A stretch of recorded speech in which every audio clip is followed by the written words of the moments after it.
Bonjour à toutes et tous, c'est Julien du blog Réussir son management et je suis ravi de vous retrouver aujourd'hui pour ce nouveau sujet. Alors aujourd'hui, nous allons parler de comment manager une équipe difficile. C'est un sujet que j'ai souvent entendu autour de moi et du coup, l'idée c'était de vous apporter quelques réponses. Alors, manager une équipe difficile, c'est vraiment un vaste sujet parce que l'idée c'est est-ce que c'est un individu qui est difficile et qui a beaucoup d'influence sur le groupe? Est-ce que c'est l'intégralité du groupe qui est difficile? Et puis, qu'est-ce que ça veut dire difficile? Parce que ce qui est difficile pour moi peut être facile pour quelqu'un d'autre. Donc, c'est un sujet qui est très vaste, très large, et donc, malheureusement, je vais vous donner quelques pistes, mais je ne pourrai pas répondre à l'intégralité des questions.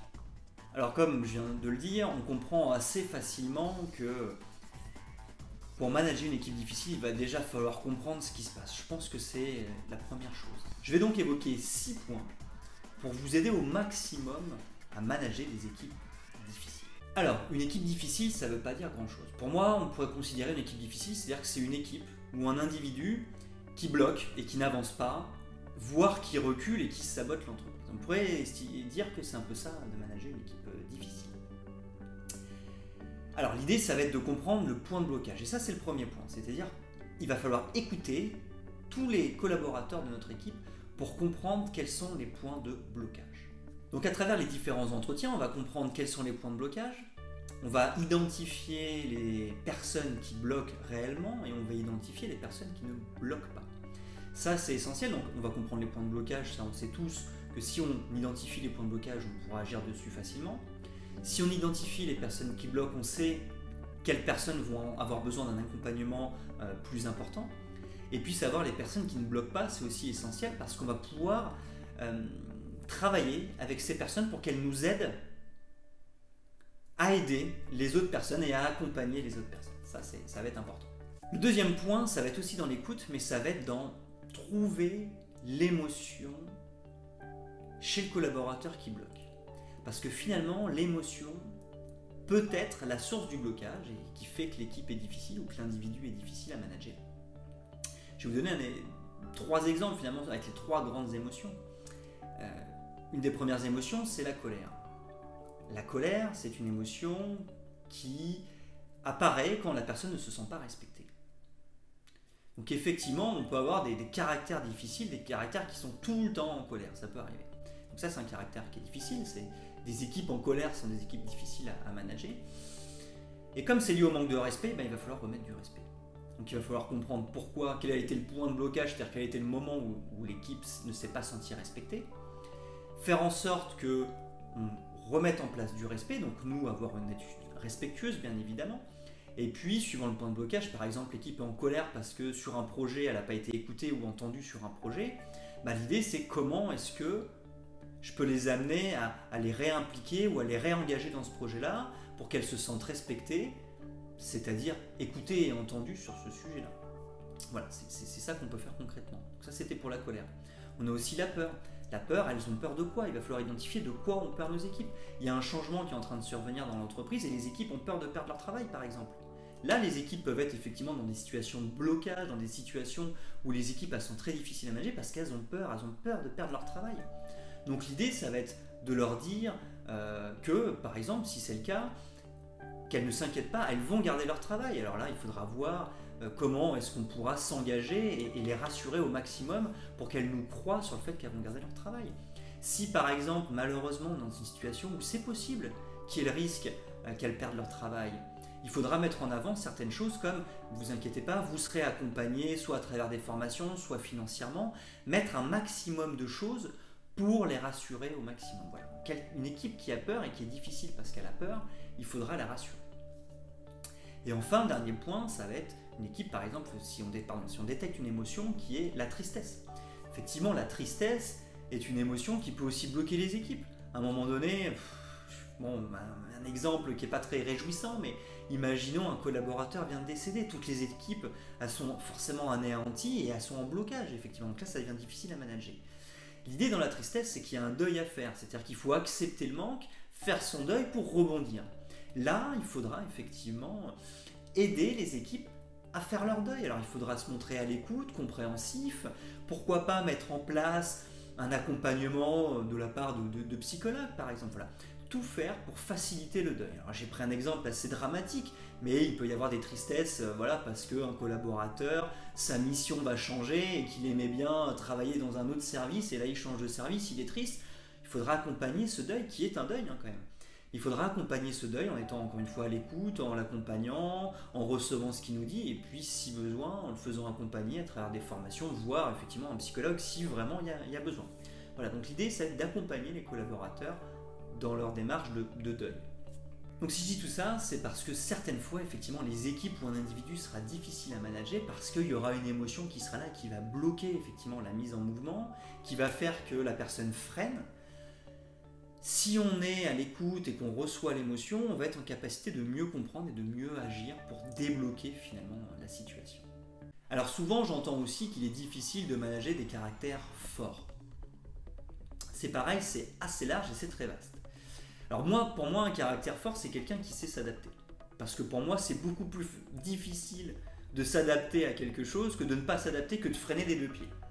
Ça, c'est ma croyance à moi, qui est un caractère fort, c'est quelqu'un qui s'adapte. Donc, de manière générale, un caractère fort, il est plutôt facile à manager, puisqu'il va s'adapter facilement et il va se mettre en dynamique facilement. Ce que je vais évoquer maintenant, c'est plutôt le caractère fort qu'on peut avoir l'habitude d'entendre, c'est-à-dire quelqu'un qui a des convictions fortes, qui a du mal à changer ses convictions, et qui va aussi souvent prendre énormément la parole. Voilà, quelqu'un qui prend beaucoup la parole, qui a des convictions fortes et qui est difficile à changer et qu'à chaque fois qu'il y aura un nouveau projet, une nouvelle chose, va freiner des deux pieds parce qu'il va rester sur ses convictions. Et bien cette personne-là, je vais vous renvoyer aux deux premières étapes que je viens d'évoquer, qui va être, on va l'écouter pour identifier le point de blocage et on va l'écouter pour identifier l'émotion qui se cache derrière. Et donc l'idée, ça va être de créer une vraie relation de confiance avec cette personne-là pour que effectivement cette personne nous livre un petit peu les points de blocage, nous livre un peu ses émotions et qu'on la comprenne mieux et en ayant une relation de proximité.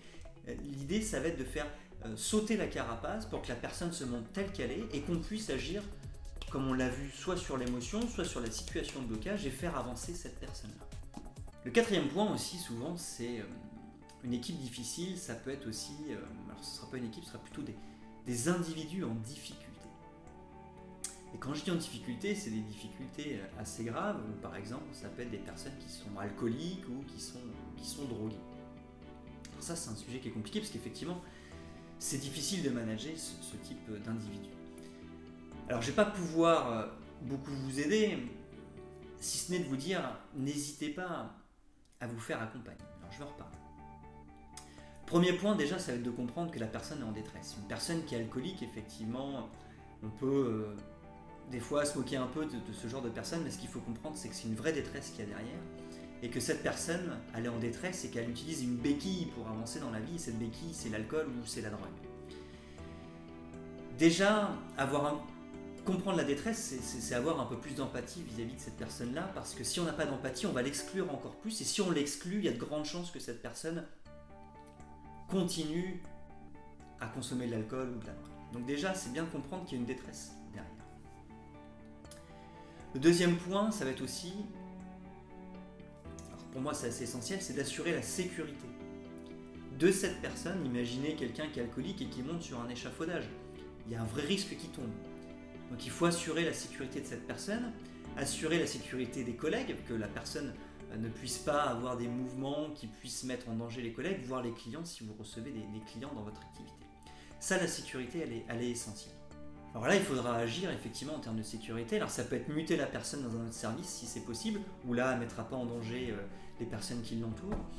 Des fois, ça peut être aussi des sanctions beaucoup plus lourdes, puisque j'ai envie de dire, autant on peut avoir de l'empathie par rapport à ces personnes-là, autant s'il y a une vraie mise en danger et des vrais problèmes de sécurité, il va falloir agir parce que, connaissant la situation, il est de notre responsabilité de garantir la sécurité. Donc là, il va falloir agir, et des fois, c'est pas très marrant, puisqu'effectivement, il faut lancer des procédures juridiques face à ces personnes-là. Ça les aide pas, mais on est obligé de garantir la sécurité des autres personnes, pour pas aggraver le problème, déjà. Donc avoir de l'empathie, garantir la sécurité. Derrière, on peut aussi écouter la personne, essayer de comprendre ses problèmes. Si possible, aménager son poste ou son temps de travail, si c'est possible. Mais moi, ce que je vous recommande fortement dans ce genre de situation, c'est d'être accompagné. N'hésitez pas à aller voir des gens pour être accompagnés parce que c'est des situations qui sont vraiment extrêmement compliquées et difficiles à gérer. Et en tant que manager, on n'est pas formé à manager une personne qui est alcoolique ou qui prend des drogues ou quelqu'un qui est dépressif même. On n'est pas formé à ça. Et pourtant, il y a des organismes qui existent, je pense à la médecine du travail, qui peut nous conseiller. Il y a des associations d'alcooliques qui peuvent aussi nous conseiller sur comment agir. Donc il va falloir à un moment donné s'entourer et contacter les bonnes personnes. Et c'est vraiment moi le conseil principal que je vous donne, parce que je ne pourrais pas aller plus loin pour vous aider, je ne suis pas un spécialiste de ce domaine-là, mais vraiment le conseil que je vous donne, c'est ne restez pas seul dans ce problème-là, demandez de l'aide. Déjà ça vous soulagera de ne pas vous sentir seul, et en plus de ça, je pense que on peut recevoir des bons conseils ou de bons organismes peuvent intervenir et donc pourront vous aider dans cette situation-là. Le 5e point, c'est de se poser la question si c'est pas nous le point de blocage. Ça aussi, c'est essentiel. Finalement, on est face à des équipes qui sont difficiles à manager, c'est-à-dire qu'il y a quelque chose qui bloque. Normalement, la communication est censée être bonne entre nous et nos équipes, et là, en l'occurrence, il y a des blocages. C'est difficile, dès qu'il y a quelque chose de nouveau, elles s'opposent à ce qu'est nous. Donc là, il y a quelque chose qui se passe. Et comme elles le font dans un schéma difficile, dans un schéma d'opposition, dans un schéma de blocage, c'est bizarre parce qu'il y a d'autres solutions, il y a d'autres manières de communiquer. On peut communiquer simplement, on se regarde dans les yeux et on se dit ce qu'on a à se dire, voilà, et on essaye chacun de comprendre l'autre. Là, c'est pas le cas. Donc la question, c'est de se dire, mais pourquoi est-ce que les équipes elles agissent comme ça? Et peut-être qu'elles le font, alors inconsciemment, mais peut-être parce qu'inconsciemment, elles n'ont pas d'autre solution que de faire comme ça. Peut-être qu'elles ont déjà essayé d'alerter sur certaines choses, peut-être qu'elles ont déjà essayé de communiquer avec nous et elles n'ont pas réussi, et donc on en arrive à un point de blocage. Quand on a par exemple une manifestation ou une grève qui se déclenche, c'est bien à un moment donné que la communication, que les échanges et les discussions n'ont pas abouti, et la solution extrême, ça va être la grève.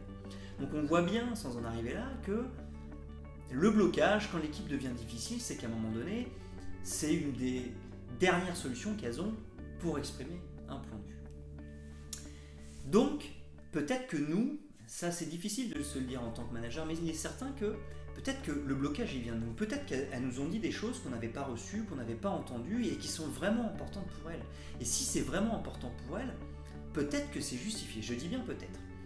Ou alors, si c'est pas justifié, cela veut peut-être dire qu'il y a besoin de donner encore plus de sens, d'expliquer encore plus ou de former les équipes ou je ne sais quoi.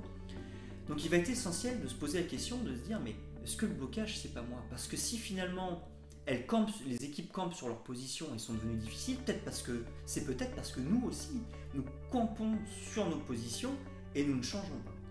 Si nous prenons conscience de ça, nous pourrons changer notre attitude, et si nous changeons notre attitude, ben finalement il y a de grandes chances que les équipes changent leur attitude aussi. Donc il est aussi essentiel dans ce genre de moment de se remettre en question. De toute façon, en tant que manager, on est habitué à se remettre régulièrement en question. C'est l'occasion, puisque finalement, une équipe difficile, c'est une sorte d'alerte qui nous est lancée en nous disant « Ah tiens, attention, il y a quelque chose », et ce quelque chose, ça peut arriver que ce soit nous, sans pour autant nous faire harakiri et nous dire que nous sommes le pire des managers. Ça arrive que dans certaines situations, nous bloquions aussi. Et enfin, le dernier point pour manager des équipes difficiles, c'est que ce qu'il faut savoir, c'est que l'idéal, c'est de fluidifier, j'ai envie de dire, la mise en dynamique. Ce que je veux dire par là, c'est que si les équipes sont difficiles, si les équipes bloquent, c'est peut-être dans la mise en dynamique, on s'y est mal pris. Et de manière générale, ce qui est assez essentiel, c'est d'impliquer nos équipes dans la prise de décision ou dans le projet. C'est-à-dire qu'il y a un nouveau projet, l'idée, ça va être d'écouter les équipes, de recevoir ce qu'elles nous disent, d'intégrer ce qu'il est possible d'intégrer, et ce que nous ne pouvons pas intégrer, donner du sens sur les raisons de pourquoi on les a pas intégrées. On n'a pas intégré ces propositions-là. Parce qu'en impliquant les équipes et en responsabilisant les équipes finalement dans le projet, plus on va le faire, plus les équipes vont naturellement se mettre en dynamique puisqu'elles vont adhérer au projet. Quand vous faites partie d'un projet dans lequel vous avez pu vous exprimer et lui donner une orientation qui vous convient, vous allez vous mettre en dynamique facilement. On peut même aller encore plus loin, si finalement les équipes décident par elles-mêmes des projets à mettre en place, forcément, comme celles qui décident des projets à mettre en place, elles se mettront en dynamique d'elles-mêmes, ça se fera naturellement. Voilà. Donc ça c'est l'idéal, mais ce que je veux dire c'est que plus les équipes seront impliquées, plus les équipes seront responsabilisées dans les projets, moins elles se mettront en mode blocage et plus elles se mettront en dynamique facilement. Donc pour prévenir une équipe difficile à manager, il faut les impliquer au maximum, les écouter au maximum pour qu'elles se mettent en dynamique naturelle. Enfin, en complément, je voudrais faire un rappel, puisque quand on doit manager une équipe difficile, vous avez bien compris qu'effectivement c'est dans la relation et dans la communication qu'il faut beaucoup travailler. Alors n'hésitez pas à utiliser le protocole de communication non violente.